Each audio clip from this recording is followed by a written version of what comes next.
Seguimos en el bloque 1 dedicado de forma genérica a la empresa y abordamos en este vídeo la parte 8 sobre el entorno de la empresa, todo aquello que la rodea, bien sea de forma cercana e inmediata o de forma menos próxima. Así podemos diferenciar entre el llamado entorno general y el entorno específico. El entorno general son todas aquellas cosas que influyen en la empresa, pero sobre las que ésta, a su vez, tiene poca capacidad de influencia. Hablamos de cosas como los factores económicos, socioculturales, político-legales o tecnológicos. Por su parte, el entorno específico está integrado por elementos que influyen sobre la empresa de diferentes maneras, pero que a su vez son influidos por la propia empresa. Es lo que se conoce como retroalimentación. Lo que hacen clientes, proveedores, consumidores, competidores, intermediarios, condiciona la actividad empresarial, pero la propia actividad empresarial también condiciona lo que hacen esos agentes. Así, por ejemplo, una empresa tiene nula capacidad de influencia sobre la tasa de crecimiento del PIB, pero es indudable que si esta es reducida o incluso negativa, como sucede durante las recesiones, le va a afectar de forma muy importante. El segundo semestre de 2020 ha sido un periodo muy malo para la actividad económica por la crisis del coronavirus. Eso es algo que afecta a las empresas, pero sobre lo que las empresas tienen poca capacidad de influencia.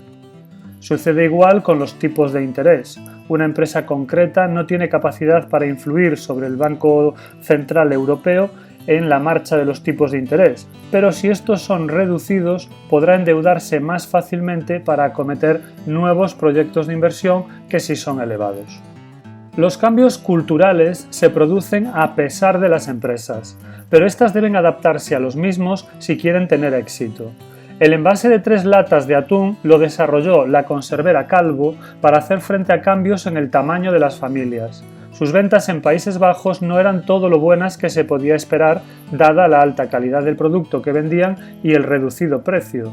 Pero no fue hasta que se dieron cuenta de que la lata comercializada era demasiado grande para el tamaño medio de la familia holandesa y la sustituyeron por el pack de 3 latas de 80 gramos que empezaron a incrementar su cifra de ventas. Otro caso curioso es el de las ventas de desodorante en Asia. Os dejo un enlace a un interesante hilo de Twitter en la descripción del vídeo por si tenéis curiosidad. Las leyes también pueden condicionar las decisiones empresariales. Una normativa sobre aranceles puede alterar la decisión de localizar una fábrica de coches en territorio mexicano o en territorio norteamericano. Esto le sucedió a la japonesa Toyota y a la americana, ahora francesa, General Motors a raíz de cambios legislativos impulsados por el presidente norteamericano Donald Trump. Sucede lo mismo con los desarrollos tecnológicos. La banca, por ejemplo, no inventó el ordenador, pero haciendo un uso intensivo del mismo, fue capaz de reorganizar su negocio pasando de un control prácticamente manual de todas sus operaciones a una importante informatización y automatización de numerosas prácticas bancarias, logrando así importantes mejoras en la eficiencia y reducciones de costes. Cuando ya nos pasamos al entorno específico, estamos hablando de elementos que modifican las decisiones de las empresas, pero que también son afectados a su vez por esas decisiones empresariales. Hay una corriente recíproca de influencias que es lo que se conoce como retroalimentación. Ya no sucede como con los factores de entorno general, que la empresa se limitaba a recibirlos y adaptarse ante ellos. Ahora puede reaccionar e intentar cambiarlos.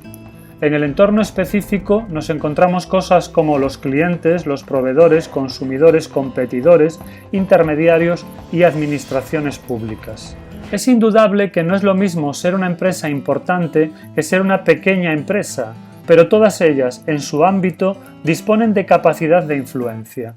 Una manera de medir esa importancia relativa de las empresas es averiguar su posición dentro del sector. A ello nos ayudan los innumerables rankings de empresas que se pueden consultar. Así, por ejemplo, en el sector de automoción en España, estas son las principales empresas, encabezadas por SEAT, a la que siguen de cerca Ford, Renault, Opel, Citroën. Otra forma de conocer la importancia de una empresa en su sector es calcular la cuota de mercado, es decir, la proporción del mercado que le corresponde a esa empresa. se calcula dividiendo las ventas de la empresa entre las ventas totales del sector o, si se prefiere, dividiendo el número de unidades vendidas por la empresa entre el número total de unidades vendidas en el sector.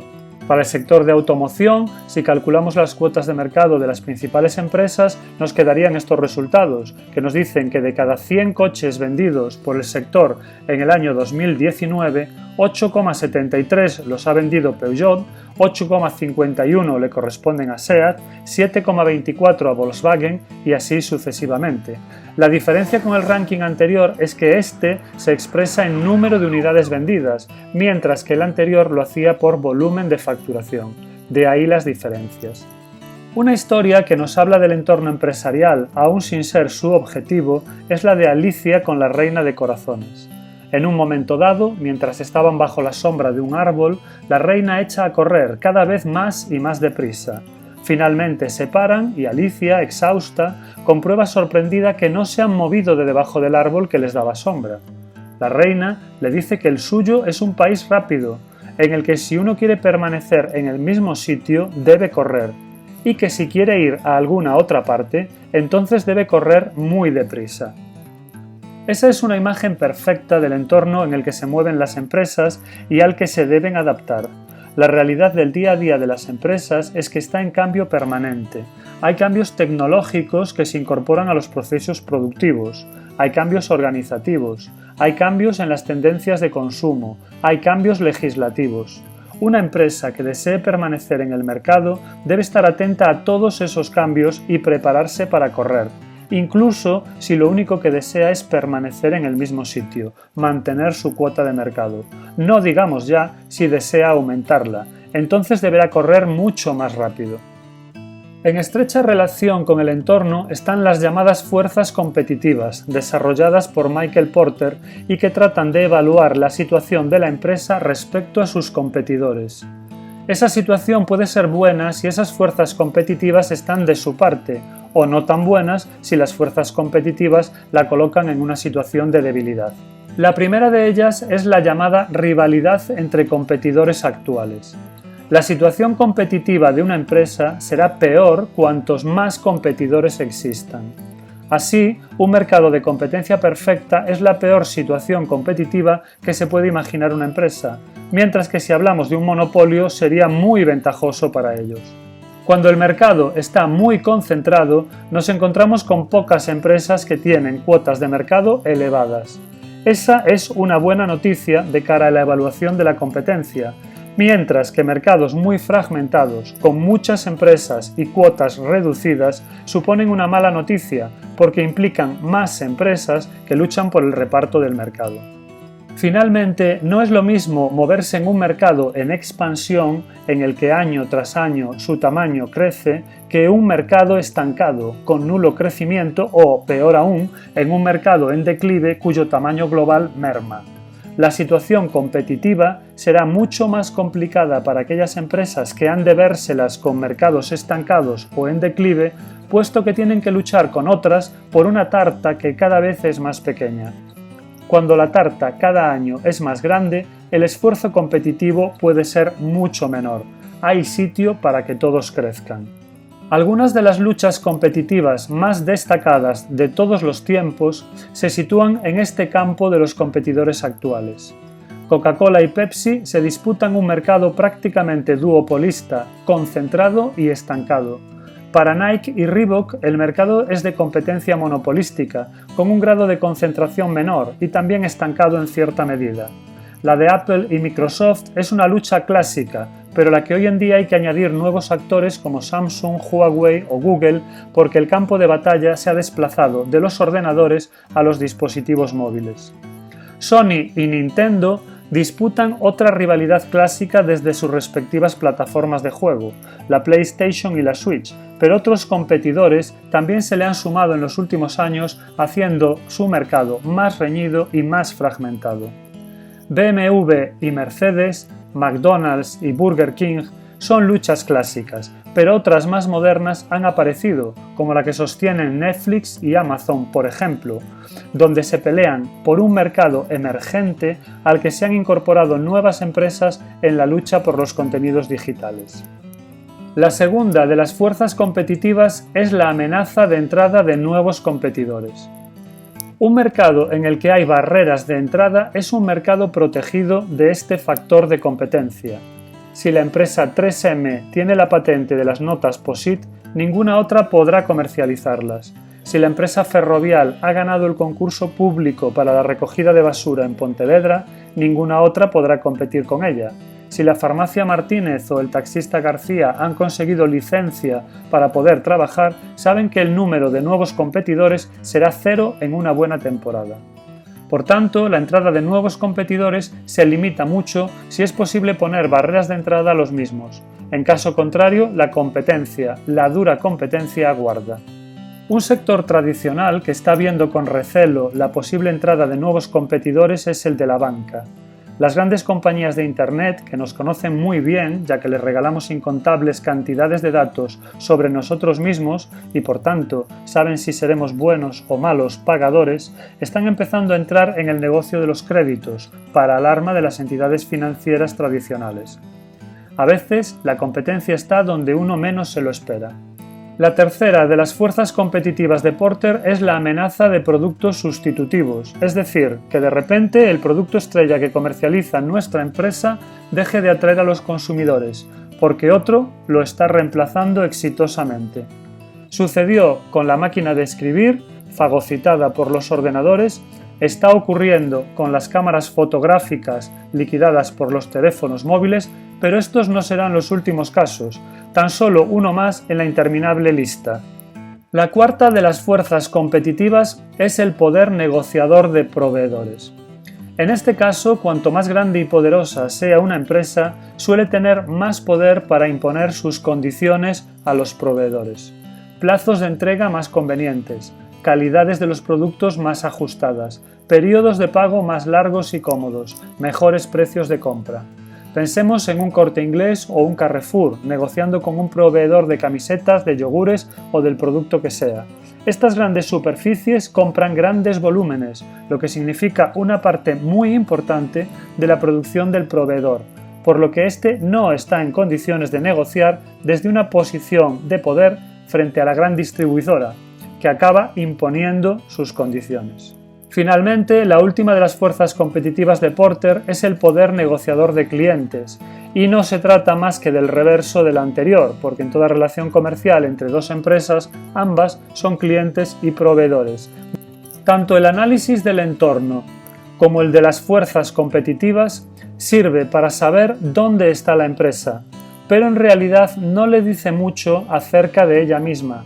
Para conocer mejor a la empresa en relación a ese entorno, tenemos una herramienta muy útil. Se trata del análisis DAFO, iniciales de debilidades, amenazas, fortalezas y oportunidades. En realidad, si nos fijamos, las fortalezas y debilidades se corresponden con el llamado análisis interno y las oportunidades y amenazas con el análisis externo. El análisis interno nos dice cómo es la empresa, sus puntos fuertes y sus puntos débiles, aquello en lo que se puede apoyar para mejorar y aquello que debe cambiar si quiere seguir siendo competitiva. Estos elementos, tanto las fortalezas como las debilidades, son puntos sobre los que la empresa puede actuar y que puede cambiar. El análisis externo, en cambio, nos dice qué pasa a su alrededor, qué fenómenos puede aprovechar y de cuáles se debe proteger. Estos son elementos que, al contrario de los anteriores, no pueden ser modificados por la actividad empresarial. La empresa puede utilizarlos, pero no puede cambiarlos. Es como un barco de vela, puede aprovechar el viento para navegar si extiende bien sus velas, pero por mucho que la empresa lo desee, no puede alterar ni la fuerza ni la dirección del viento. En función de todas esas posibilidades, las empresas cuentan con 4 diferentes estrategias de actuación competitiva. La estrategia ofensiva trata de aprovechar las fortalezas en un entorno de oportunidades, para fortalecer todavía más la situación de la empresa, tratando de dar un paso adelante más que sus competidores. Un ejemplo. Un servicio muy demandado en la actualidad es la computación en la web, almacenamiento, bases de datos, análisis, aplicaciones que ayuden a las empresas a reducir los costes de las tecnologías de la información. Eso es una oportunidad. Amazon se dio cuenta de que, aparte de las ventas de todo tipo de productos, tenía experiencia y capacidad para ofrecer estos servicios a otras empresas. Eso es una fortaleza. Para explotar esa fortaleza en ese entorno de oportunidades, creó Amazon Web Services, que se ha convertido en una empresa líder en los servicios de computación en la web. Eso se llama estrategia ofensiva.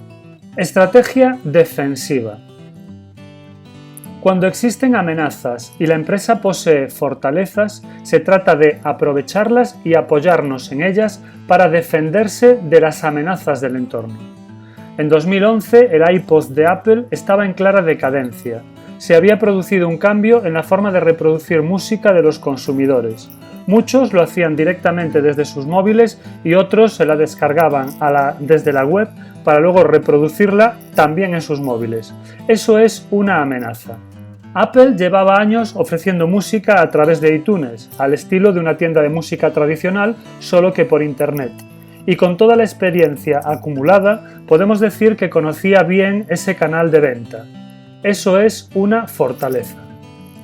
De modo que, cuando desarrolló Apple Music para defenderse de otras compañías que estaban avanzando en ese mercado, los resultados conseguidos no pudieron ser mejores. Más de 50 millones de usuarios, todos de pago.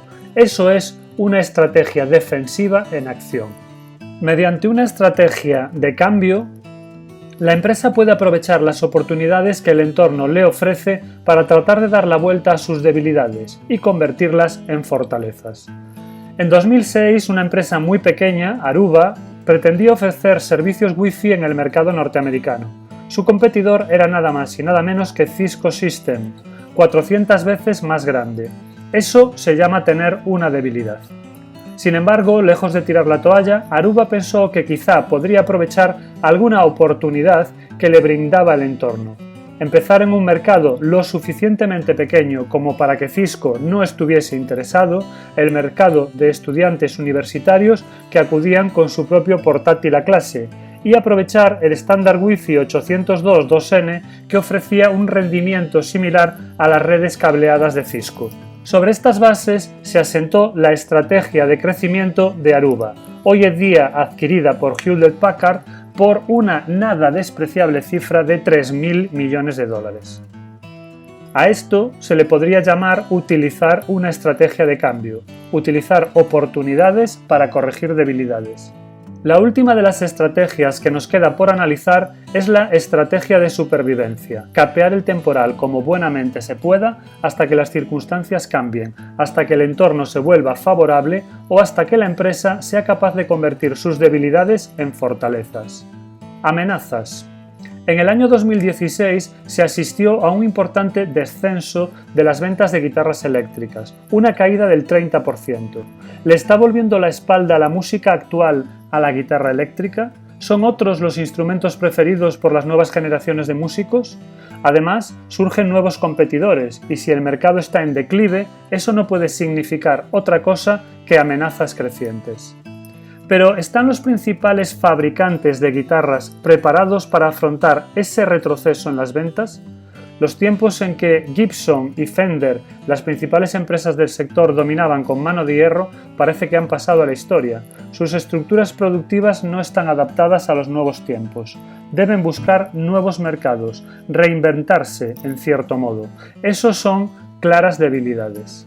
¿Qué es lo que les toca hacer? Pues toca refugiarse, trabajar duro para mejorar sus problemas en una clara estrategia de supervivencia. Y eso es todo de momento. Nos vemos en el próximo vídeo y mucho ánimo hasta entonces.